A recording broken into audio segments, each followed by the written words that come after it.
Where all these food and articles came from?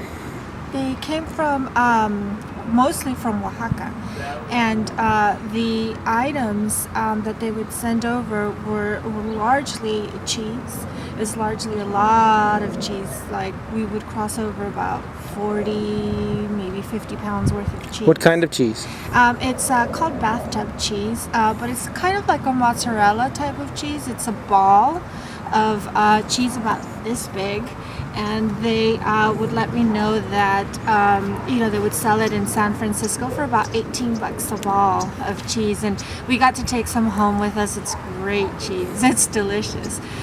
We would also cross over tortillas. We would cross over a lot of tortillas Made in Oaxaca as well. Salted beef, salted fish. We would cross over sometimes. Agua chiles? Chiles de agua, for salsa, things like that. Nothing ever that was illegal, except for like the large quantities of food that sometimes the agents would be like, why is it so much, and normally what we would say is that we're having a party, and they'd be like, okay, cool, and all that If you stuff. see the same agent too many times, he'd say, another party? Yeah, so we would, they'd be like, so you're having another party, huh? We weren't fooling anybody, but it's just not illegal, so it wasn't a big deal. So we would send it over, but apparently what would happen is the items would get shipped from Oaxaca via airplane, and it would land in TJ, and in TJ they'd put it into bags as if like grocery shopping bags, and then we'd cross it over, we'd drop it off in a warehouse somewhere in San Isidro, and then they would send it up to LA, and then it would go up to San Francisco from there. Sometimes the people at home in Oaxaca would send items requests.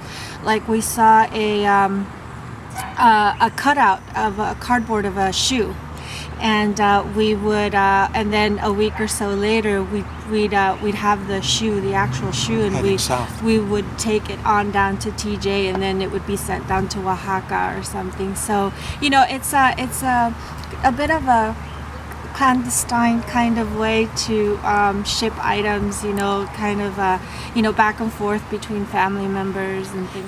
They would send sweetbreads, cookies, chocolate to make mole,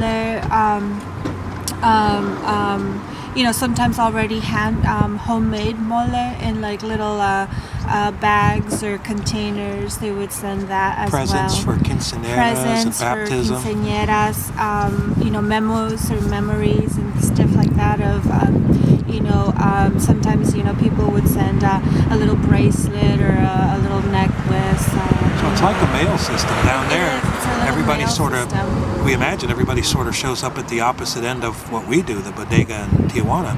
They have one down there where people show up and pay a little bit of money, and here's the bracelet to go to somebody in LA, or a book to go to somebody in San Francisco, or somewhere along the line. Yeah. Sometimes we'd have stuff that they return, so sometimes we'd send stuff down to the warehouse in TJ, because we'd cross, both ways. So sometimes we'd take stuff down there.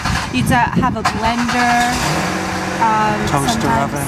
Yeah, sometimes a toaster oven, blender, or There's something. a surge protector one time I saw. Yeah, surge protector, like anything that you can think of. Yeah. It's like a mail system, but more reliable than the Mexican mail system, it seems.